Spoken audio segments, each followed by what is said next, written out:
Nalanda series के पहले episode में हमने यूनिवर्सिटी के एस्टेब्लिशमेंट, रिकॉग्निशन, आर्किटेक्चर, लाइब्रेरी के अलावा यूनिवर्सिटी के डेमोक्रेटिक सिस्टम पर भी बात की थी। पर हम दूसरे सीजन में ऐसे एस्पेक्ट्स पर डिटेल में बात करने वाले हैं जिस पर अभी बहुत ही कम बात की गई है। साथ ही भारतश्री के इस स्पेशल सेगमेंट में ये भी समझने की कोशिश करेंगे कि पिछले कुछ सालों में नालंदा यूनिवर्सिटी पर क्या रिसर्च किया गया और अब नालंदा में क्या कुछ बदल चुका है। आज जेएनयू, निर्मला सीतारमण, एस जयशंकर, सीतारमण येचुरी जैसे स्कॉलर्स पर खूब इतराता है और इन्हीं बेहतरीन स्कॉलर्स की वजह से इंडिया का टॉप मोस्ट बना हुआ है। पर नालंदा के नोटेबल एल्यूमिनाई का नाम सुनकर आप अपना हाथ जोड़कर बैठ जाएंगे। नालंदा ने महान राजा हर्षवर्धन, ग्रेट फिलोसोफर नागार्जुन के अलावा कई ब्रिलियंट बुद्धिस्ट स्कॉलर जैसे धर्मपाल, वसुबंधु, धर्मकीर्ति जैसे लोगों को दिया। इतना ही नहीं, वर्ल्ड फेमस मैथमेटिशियन और एस्ट्रोनॉमर आर्यभट्ट भी यूनिवर्सिटी का पार्ट रह चुके हैं। आर्कियोलॉजिकल सर्वे ऑफ इंडिया ने रेकमेंड किया और यूनेस्को ने नालंदा यूनिवर्सिटी को वर्ल्ड हेरिटेज घोषित कर दिया। पर दुनिया भर में 800 सालों तक मशहूर रहने वाली यूनिवर्सिटी का अंत आपके रोंगटे खड़े कर देगा।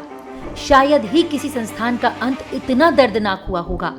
नालंदा के खंडहर होने की कहानी हम आपको अगले एपिसोड में बताएंगे, पर फिलहाल आप ये समझिए कि कैसे वक्त की गर्त में समाई गई इस यूनिवर्सिटी की रहस्यमय अंधेरे को इंग्लिश हिस्टोरियन अलेक्जेंडर कनिंघम ने हटाया।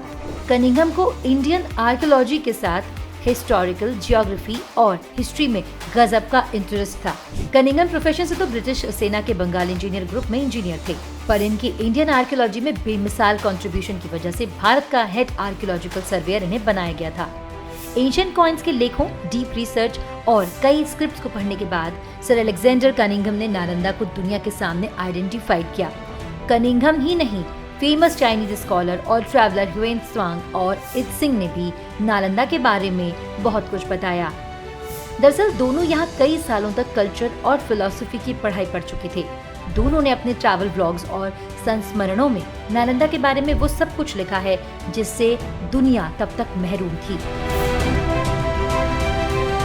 अब एक सवाल के साथ आगे बढ़ते हैं कि पिछले 75 साल में भारत के अंदर कई सारी इमारतें बनी, हजारों किलोमीटर के फ्लाईओवर बने, अरबों के एयरपोर्ट्स बने, बड़े स्केल्स पर मूर्तियां बनी, फिर नालंदा को रिवाइव्ड क्यों नहीं किया गया?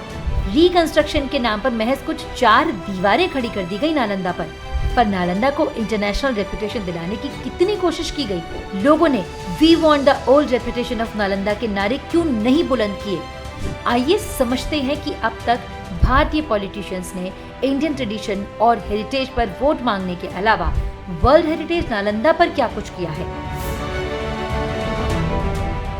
पिछले 22 सालों में बिहार से 8 बार से ज्यादा रह चुके मुख्यमंत्री नीतीश कुमार हैं। नालंदा छोड़िए, पूरे बिहार का क्या हाल है आप सब जानते हैं।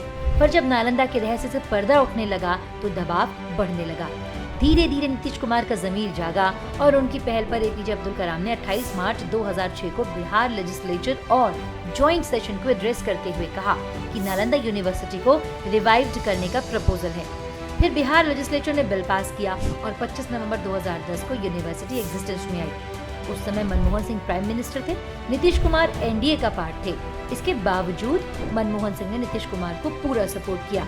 नालंदा था तो सेंट्रल गवर्नमेंट का पार्ट, पर नीतीश कुमार ने कई सारी चीजें अपने हिसाब से की। उन्होंने Nobel award winner Amartya Sen और एशिया के कई एकेडमिक लीडर्स को यूनिवर्सिटी का पार्ट बनाया।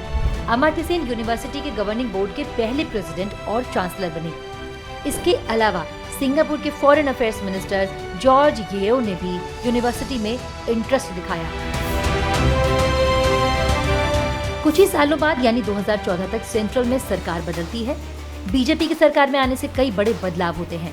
यूनिवर्सिटी एडमिनिस्ट्रेशन में भूचाल सा आ जाता है। कुछ वक्त के बाद कुलपति अमर्त्य सेन पर फाइनेंशियल इरेगुलरिटीज का आरोप लगता है। आरोप की फेहरिस्त में भाई भतीजावाद यूनिवर्सिटी के प्रिंसिपल्स के खिलाफ जाने और 5 लाख की टैक्स फ्री सैलरी लेने, बेहिसाब विदेशी यात्रा, लग्जरी होटल्स में मीटिंग, डायरेक्ट अपॉइंटमेंट्स के पावर को एंजॉय करने का आरोप लगता है। आरोप लगने के बाद पॉलिटिकल इंटरफेरेंस का हवाला देकर अमर्त्य सेन कुलपति की कुर्सी को बाय बोल देते हैं। अमर्त्य सेन के बाद प्रेसिडेंट द्वारा सिंगापुर के फॉरेन मिनिस्टर जॉर्ज येओ को भी चांसलर बनाया जाता है।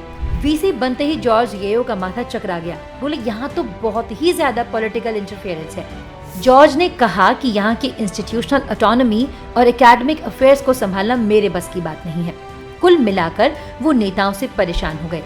बीजेपी पर आरोप लगने लगे कि सरकार अपने करीबियों और आरएसएस के लोगों को यूनिवर्सिटी में भरना चाहती है, पर कुछ लोगों का ये भी कहना था कि सरकार करप्शन पर जीरो टॉलरेंस रख रही है, इसलिए करप्ट लोग टिक नहीं पा रहे हैं। इस बीच 25 जनवरी 2017 को प्रेसिडेंट प्रणब मुखर्जी ने विजय पांडुरंग भटकर को अपॉइंट किया। विजय पांडुरंग का खूब विरोध हुआ। विरोध की मुख्य वजह थी पांडुरंग का आरएसएस के साथ संबंध होना। दरअसल पांडुरंग पुणे के विज्ञान भारती की आरएसएस की शाखा के प्रेसिडेंट रह चुके थे। पांडुरंग की नियुक्ति पर बिहार के सांसद प्रोफेसर मनोज झा ने कहा कि बीजेपी यूजीसी, जेएनयू, डीयू और नालंदा विश्वविद्यालय में टॉप लेवल पर कट्टर आरएसएस के वर्कर्स की नियुक्ति कर रही है। फिलहाल 45 एकड़ के नए कैंपस में काम चल रहा है। बहुत सारा हिस्सा बन भी चुका है। यूनिवर्सिटी के आसपास के कम से कम 200 गांवों को पुराने नालंदा की तर्ज पर जोड़ने की कोशिश भी की जा रही है। यूनिवर्सिटी ग्रेजुएशन के साथ साथ मास्टर्स और पीएचडी भी करा रही है। यूनिवर्सिटी में कई सारे डिपार्टमेंट्स हैं। धीरे धीरे यूनिवर्सिटी का आकार बढ़ रहा है, पर सवाल अभी भी वैसा का वैसा ही है कि कब यूनिवर्सिटी इतनी डेवलप होगी कि दुनिया के लोगों के लिए कैम्ब्रिज, ऑक्सफोर्ड नहीं, नालंदा यूनिवर्सिटी बेस्ट ऑप्शन होगा। Bureau report, भारतश्री।